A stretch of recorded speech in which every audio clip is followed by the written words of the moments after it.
This morning on BRN, the link between your emotions and your money. Joining me now is Dr. Shane Enete. He's an associate professor of finance at Biola University. Dr. Enete, great to see you. Thanks for joining us in the program this morning. Yeah, thank you for having me.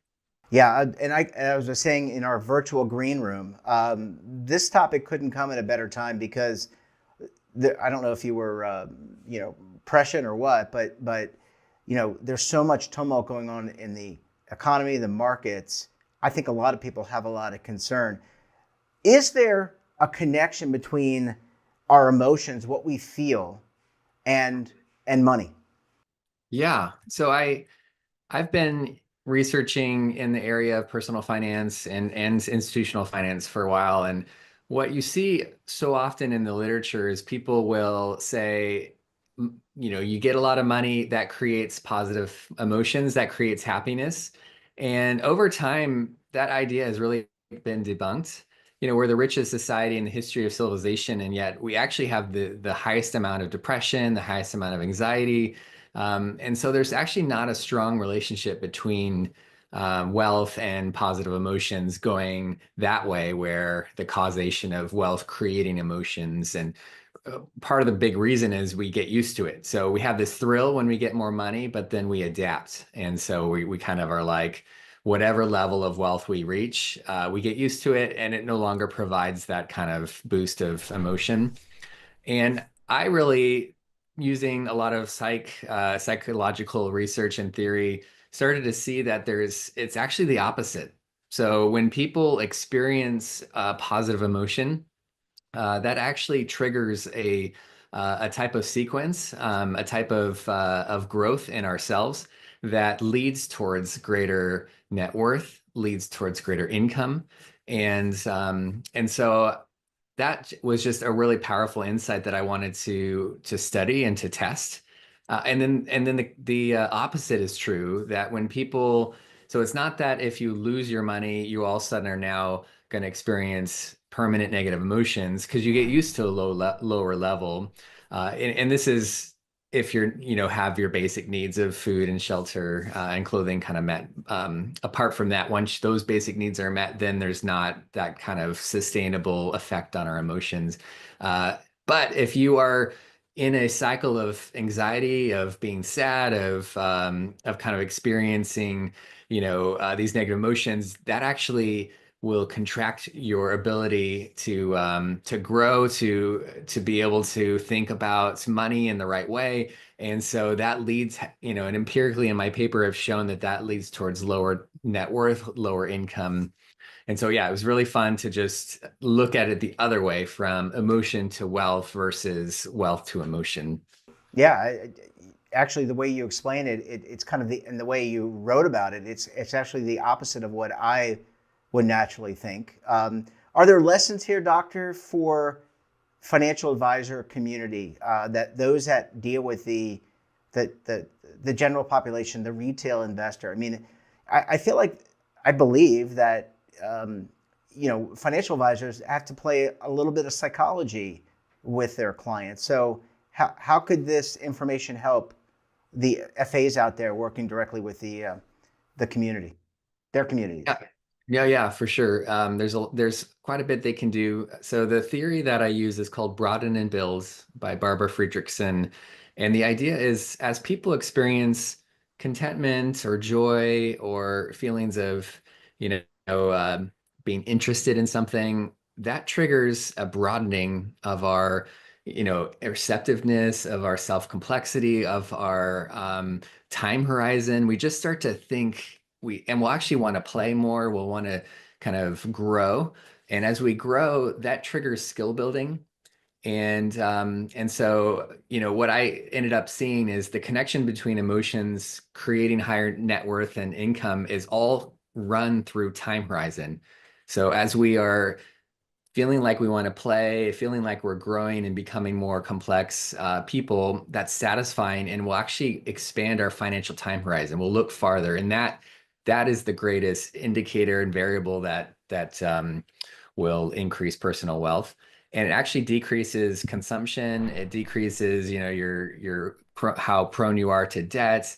And so it's this, and then it's a positive reinforcing loop because as you increase your net worth and income sustainably and you become more complex and you grow as a person, then that creates new positive emotions that then creates the whole cycle again. So as a financial planner or advisor, gratitude journals are huge. So, what I like to tell people is just tracking your expenses daily or weekly. That's a financial gratitude journal. So, that's the moment where you can recognize and be grateful that, there's provision, there is, food, there is shelter, there's all these things. And if, studies, and I've done a study that has shown over and over again, if you engage in gratitude, that's the greatest way to create positive emotions. And so it's like wave after wave of positive emotion will kind of allow you to expand your time horizon because you're going to want to think about the future because you're experiencing these good feelings. And so then the opposite is true. So as a financial analyst or planner or advisor, uh, if you see your clients are engaged in a cycle of anxiety, a cycle of fear, of sadness, what that's going to do is it's going to contract their ability to think about the future. They're going to be in a chronic fight or flight, where they're always in their kind of reactive kind of mode. And so you have to kind of go through what are called positive psychology interventions, a gratitude journal being one of them, but there's other ones about future self. So if you can help someone dream about their future selves, what they want, then that'll actually start to recalibrate their mindset so they start to maybe create some positive emotions as they have some vision and some hopes and dreams about a better future. Yeah, there was a book, as you're describing this, Doctor, there's a book that I recall reading in the 90s called Don't Sweat the Small Stuff, and it's all small stuff. You may not have heard of it, but I'm probably a lot older than you are. That was a book that kind of puts things into perspective. Let me, and I don't know if the audience can hear, my cat is, we have a kitten, she is screaming at me. Hopefully it might be coming through. We're a pet-friendly program. Let me just kind of close out by asking, you talked about the benefits for financial advisors in terms of understanding their client a little bit better. What about marketers or advertisers? I believe, I always say I feel, but I do feel that maybe some of the advertising is a little antiquated in terms of some of the products and services that are out there. Are there some lessons here for how to shape messaging for our friends in financial services in terms of their marketing, the ads that we see on TV, the ads that we see on the internet? Are there some lessons here as well from your work?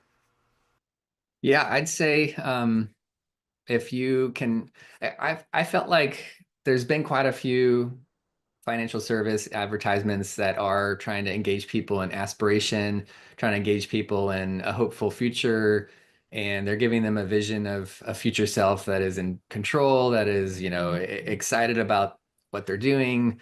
So I feel like they've actually, engaged this script and they know it intuitively, even if they may have not known the theory behind it. And my research have also shown that anger is actually a little bit different type of negative emotion than the other negative ones. So I wouldn't want to engage anxiety or sadness. And I think in many ways, marketers should always avoid creating those emotions because that's just going to cause people to kind of shut down.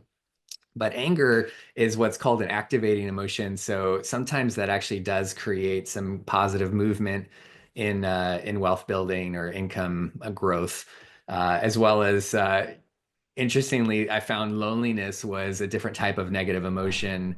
And that one is a little more complex because often wealth separates us from people and then they'll feel more lonely because they're the only one in their big house, and they're kind of far away from people. And so it's hard to say which one comes first, between wealth and loneliness.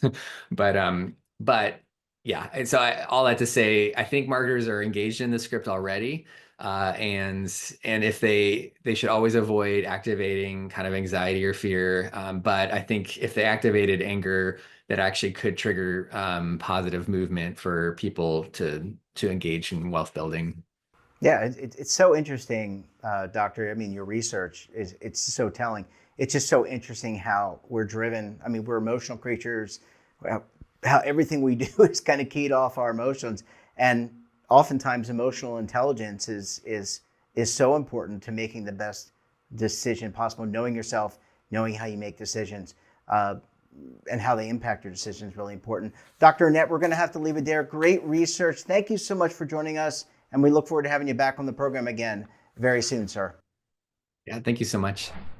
And don't forget to subscribe to our daily newsletter, The Morning Pulse, for all the news in one place. Details, of course, at our website, and your subscription helps support all this great BRN content. And we're back again tomorrow for another edition of BRN. Until then, I'm Jeff Snyder. Stay safe, keep on saving, and don't forget, roll with the changes.